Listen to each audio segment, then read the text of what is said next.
Good afternoon, everyone. Welcome to Better Connecticut. Welcome to Friday. I'm Kara Sundlin. Scott Haney here. Do I tell Chip Wade that I'm in love with him? Or do I just come clean and say I'm in love with you? Or do I just keep that on the down low? He might already be hearing you. Well, Chip, if you hear me, I love you. We also love Joan London, and she's coming up on the show. Remember the day that she filled in and all the technical difficulties? And you and I always say Joan London because we hear voices in our ear. But that day, the voices were going crazy, and we had to just keep going. Absolutely. And it didn't even affect her. And Joan London just kept going like a pro. And I said, like, Joan London. Joan, that's what you do. Do you hear Let's Make a Deal in your ear? She was like, yeah, why, the whole time. It's okay. As a matter of fact, I do. And I just kept going. And I'm like, you are just an absolute pro. Absolute pro. Anyway, so she's really getting candid and funny about the process of aging. So What's I the can't name of the wait book? to talk to her. It's Why Did I Come Into This Room? All right, she's really great. All right, Trump and Melania, President Trump and First Lady Melania Trump have tested positive for COVID, as you all know by now. It's a big story that we are watching, of course, and they'll have more in the news. But a lot of people here locally are coming out. Johanna Hayes tweeted, "I wouldn't wish this virus on anyone." She, of course, had it.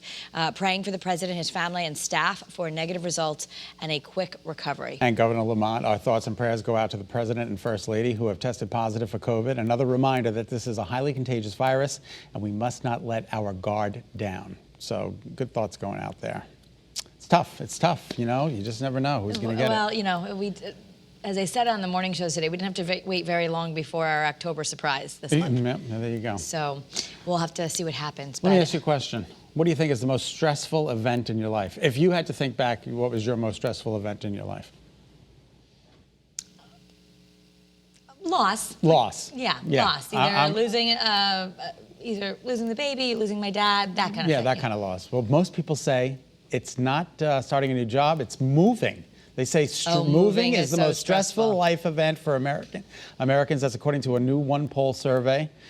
Moving. I mean, it was stressful for me. I've done it 11 times. They say on average people move about 11 times in their lifetime. And then I was like, 11 times? Who moves 11 times? Well, and then it would be stressful for you because you're worried if, like, the pencils are in the right box together because they're going to be lonely. Exactly. So I get why. It's absolutely true. If they all came in the same box together, they all got to go back in right? the same box. They need their family. True story. I had to go search the dumpsters with Haynes for your Christmas tree ornament box because you were going to have a heart attack if we didn't find that box. So upsetting. Because the ornaments wouldn't have been able to go back in the same box and together. And that's for a whole year. They're in the box together for a year. Yes, personification of inanimate objects. Other people said stressful, getting married, having a baby. I think those are stressful, but they're good stress. So to me, those are more things that are nervous-sided. I look forward to moving because I was cleaning things out. I was getting rid of a lot of stuff. I was just on the move, and I was like, get rid of the old and bring in the new. Yeah, it can be very therapeutic. Yeah, I've been doing a lot of that. Yeah. So NASA would like your help. You don't have to be a real NASA scientist to discover new planets. They have a new website called Planet Patrol, and they want members of the public to help them find new planets. Yeah, apparently they have this thing out there. It's a collaborative with astronomers. They have this TESS. What is it called? Hang on a second. I got to get it. I don't have the script in front of me. Well, it's called TESS, the Transiting Exoplanet Survey Satellite. And that captures millions and millions of pictures of things, but they need people to actually go through all these photographs and determine what is or what is not a planet. So it's very interesting. Well, I hope that they continue to say that Pluto is a planet. Me too, because that was very disturbing. Stand up for Pluto. When they disclassified Pluto as it's an unplanet. It's a dwarf planet. Why do we have to talk about someone's size? I don't know. It's just terrible.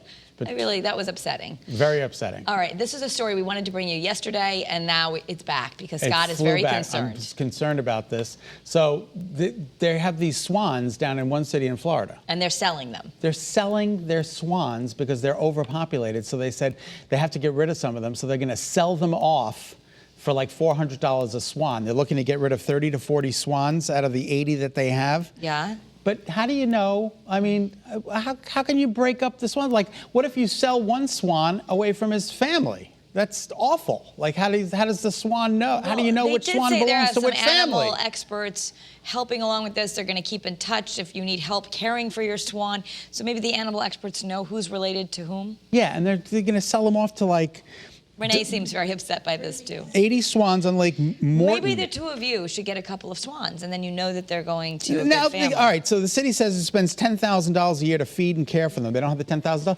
Just have a GoFundMe page. Well, I know. Why can't we have just like everyone $10,000 adopt a swan? You can raise $10,000 in like 10 minutes, especially for swans. People love swans. Now, if it's an overpopulation problem, I say maybe take half of them and move them to a sanctuary, as opposed And to then they could sing selling them their off to swan an song. amusement park. I don't like this story. You didn't Anyway. hear what I said, but Rich laughed. What did you say? And then if they were taken off to the sanctuary, they could sing their swan song. That was very good. Oh, you're a fool. And it was very funny. Stop it. 2 times 9 is 18. 9 times 9 is 81. That's our version of doing complicated math. That is. That's complicated math for me. Let me just tell you, 81 Okay. just came right out. And I was just like, whoa, that's All bad. right. Krispy Kreme is celebrating Halloween. You could go maybe to Mohegan Sun to get one of these, but they have a new crop of donuts. Oh, they're really cute. Oh, look at them. How adorable they are.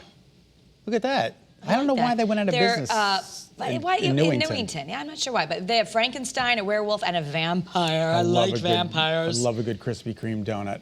Just who doesn't love a good Krispy Kreme donut? Everyone says they're so great. I guess I know that the great thing is the glaze, but I'm not a big glazed donut fan. I want chocolate. No, that's the only glazed donut that I really do like. What is coming makes out of them Krispy so Kreme. superior? I don't know. I think it's just the technique where they roll down the belt What is and it? you can But why do see you think them. it tastes better? Maybe more sugar. Who knows? I don't know. Speaking of sugar, Yeah? Subway bread is not legally bread in Ireland. Why? The Irish Supreme Court ruled that the bread has too much sugar to be classified as a staple, so instead it's going to be taxed like a pastry. Isn't that funny? That's how I learned it in Pathmark about sugar and juices. Taxable, if it had less than 70% real fruit juice, it got taxed. If it had more than 70% real fruit juice, it was untaxed. So I don't know if they do that here in Connecticut, but so Subway is, they're selling pastries. Berkeley, California was the first city that they just, last week, they said they're not going to sell, it'll be illegal to sell junk food at convenience stores. You're kidding. No junk food at convenience stores. Well, what are they going to sell? I don't know. What, stalks of broccoli?